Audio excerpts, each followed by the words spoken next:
Alright, so in this video we're going to look at doing some area for regular polygons. I want to start with a couple warm-up problems just to kind of get us in that frame of mind with what we've been doing. So on the first one, first thing you should say to yourself is, okay, what shape do I have? Well, it's a parallelogram. You have opposite sides. They're parallel. So we're going to go ahead and write down the formula. Area equals base times height. You have your formula sheet. Go ahead and write it down. Well, we know the base is 18, so we can start plugging in 18 times something.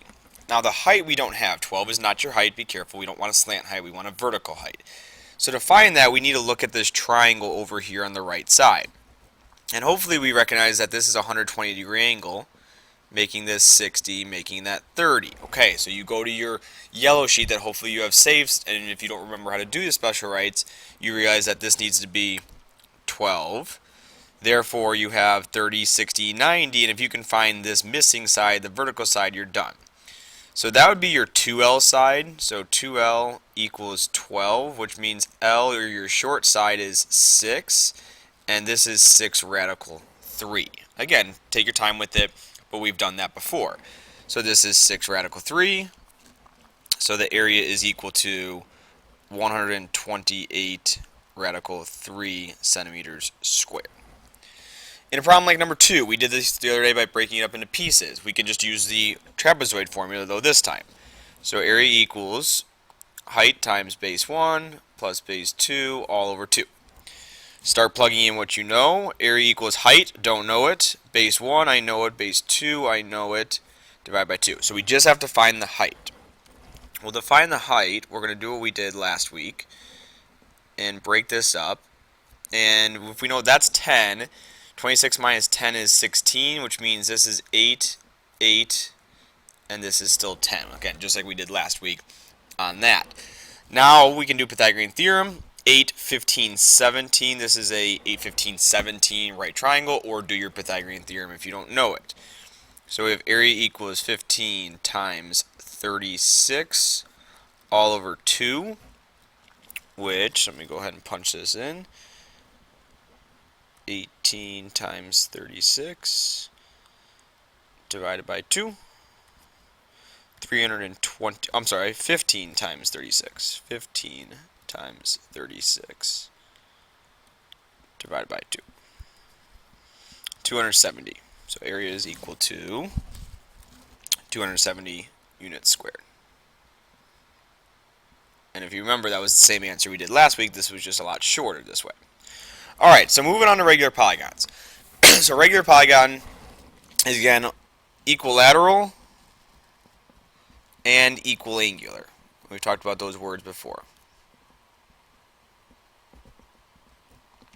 The central angle is the angle when the vertex is at the center of your circle. So think about your circle as your central angle.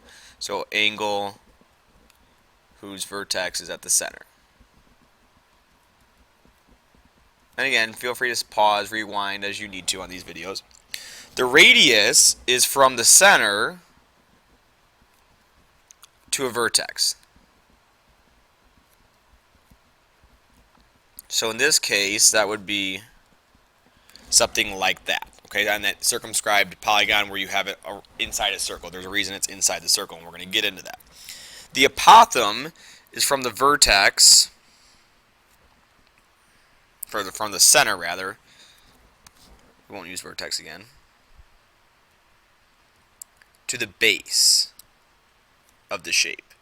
So this is your apothem. All right. When we do that, we form a triangle, and we're going to work on forming those triangles in order to find what we need, because we have perimeter times apothem divided by 2 is our polygon formula. So in these shapes, we're going to draw the central triangle and find the central angle of the following regular polygons. Okay. So for example, pentagon. 5 sides, hopefully we know that at this point. And if we want to find this triangle, we have to do a little formula, and the formula is really simple. We know that we have 360 degrees, okay, in any circle, and since it's circumscribed by a circle like we had above, what we can do is take 360 degrees divided by 5 to find your central angle, which is this angle here. So 360, oops, come on, can't write. Remember, shut it down, bring it back up. It's probably going to be writing all over. Nope.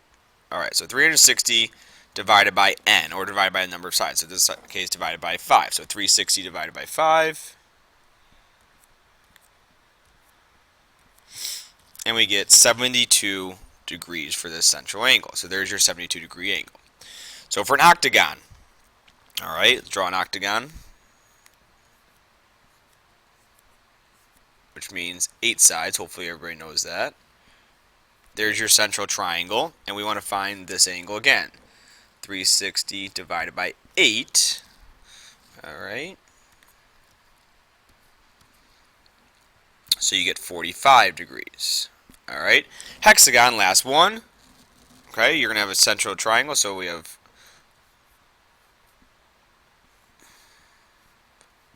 our hexagon. There's our central angle. 360 divided by 6 is equal to 60 degrees. Okay, so we have to be able to find the central angle, which is pretty simple, as you guys just saw. Alright, so number 4, find the exact area. If you remember, there are 2 ways to do these. We talked about the shortcut when it's a hexagon. I'm going to do that the second way, and I'm going to do the longer way the first time. So we need to do area equals perimeter times apothem divided by 2. Alright, so this is actually a pretty easy start. Perimeter is 12 times 6 sides, so that's 72 times apothem divided by 2. We have to find the apothem. The apothem, again, is from here straight down. So we're going to draw in our central triangle. And we're going to figure out what that angle is. 360 divided by 6, or 60 degrees. Which means we're dealing with, if that's 60, we're really dealing with 30, 60, 90. Because 60 divided by 2 is going to give you 30 degrees on both of those angles up there. Which means now we're going to go with an L radical 3, 2L. We should have known that because it's an exact area. So we know this side is 12, or what we would look at as 6. Half of it's 6. L is equal to 3. So our apothem is 6 radical 3. And that's what we would go ahead and plug in right here. So area equals, and we're going to keep it exact. So we have, let's see, we can do 72 times 6 divided by 2.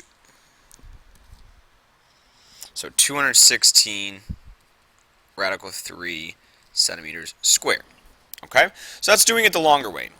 I showed you the formula the other day about how to find it the shorter way. Only for a hexagon. So area of a hexagon, you can also do 6L squared radical 3 all over 4. A little bit longer formula for you to remember. This is one you do need to remember, and I'll let you use it if you remember it.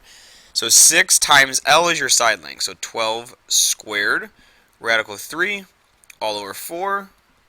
So 6 times 144 radical 3 all over 4. And let's see if we get the same exact answer. There's no reason we wouldn't. 6 times 144 divided by 4. And there you go, 216 radical 3. So you can do it either way. If you remember the formula, obviously, the second way is a little bit shorter. You don't have to worry about finding the apothem. So in a hexagon, you can do exact area because you're going to get radicals. Again, rewind if you need to. Number 6, find the area round to the nearest thousandths. Okay, so in this problem, we're going to look at finding the area. So we're going to draw our central triangle. And it's an 8-sided figure, so we're going to do 360 divided by 8. 360 divided by 8 gets us, as before, 45. Which means this is 22.5 degrees. Okay, so that tells you can't go exact answers. You knew you had to round to the nearest thousandths up there. So we're going to go ahead and do this a little bit differently. We know our formula is perimeter times apothem divided by 2. Okay, perimeter is what we don't know. We know the apothem is 12 all over 2. So we need to find the perimeter. Okay, to find the perimeter, same type setup, except for you're going to have to do a little bit of trig this time. So again, that yellow sheet might come in very helpful for you guys if you're forgetting how to do some of these triangle setups. So we'll make this our reference angle. And if I want to know the perimeter, I need to know what this side is. Because if I know that side, I can figure out the whole side, then I have 8 of them. So in order to do this, we would go with a little trig setup. So I have opposite, I have adjacent. So I'd be using the tan of 22.5 degrees is equal to the opposite side over the adjacent side. Hypotenuse is not involved. Multiply by 12, and you go straight to your calculator. I'm going to make sure I'm in degrees. You should too. I am. So 12 times the tangent of 22.5. And I'm going to get 4.97. Now, you got to realize that this right here is about 4.97 dot dot dot. Keep that in your calculator. Multiply it by 2 to get the full side. So 9.9 is about the full length of this. And then multiply by 8 of them, since you know you have 8 sides. So that's the perimeter. And since we don't want to round every step of the way, we're going to keep that number again in our calculator. And we are just going to finish our equation, which needs to go in here. So this is about 79 point something. Okay, so again, keep that number stored in your calculator. And we're going to go 79 point, et cetera, et cetera, et cetera, times 12 divided by 2. And that's how we get our most exact approximate area as we can. Because again, if you round every step, now you're changing your answers slightly. So 477.17 thousandths is the third place, so 174 is what we should arrive at, and that is meters squared. Okay. Number 7, this is a little application problem. So you've gotten through the notes that you need to. Number 7 goes with what we're doing with circles. So I want you guys to work in your groups to be able to calculate number 7, making sure that you can figure out how much it's going to cost to install that patio. Again, you don't have to install the brick in the middle, but I want you guys to try number 7, and that is what I will check when I come back for Wednesday. So make sure you have number 7 done along with these notes so that you get your credit for Tuesday. That's all for now. Come with questions. You guys can work up through hopefully 44 in your packets as well, and we will talk about any questions on Wednesday.